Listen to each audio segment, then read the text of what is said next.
probably the two key things that I would say for any floor plan, for any property. This goes from apartments all the way up to 3, 4, 5 bedroom homes.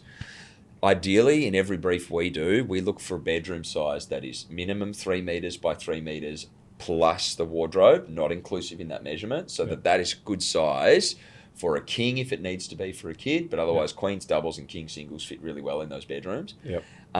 Masters are generally larger, not always, but 3 by 3 would be a minimum for a master in that sense.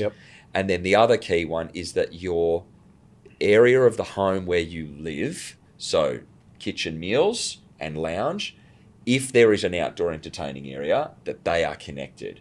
Those two things on a floor plan will make them more attractive always in any market, right? If you get into a floor plan where it's a 3 by 3 and that includes a bay window and someone's built in an IKEA or had a cupboard built in to the room, so it's now actually 2.4 by 2.7, like you can't have a bedside table in there or a desk for kids to do work from school, right? So there's a lot of limitations when you go under that 3 by 3. There are exceptions, but that's the rule.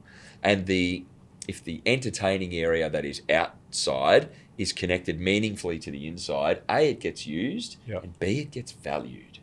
So, and it means also that there are not major costs to rectify and add value to that. It can be little things like I've changed the carpet, I've changed the blinds, I have changed the lights, I've upgraded the appliances in there. And these are piecemeal updates that you can do yourself over time as you save your cash.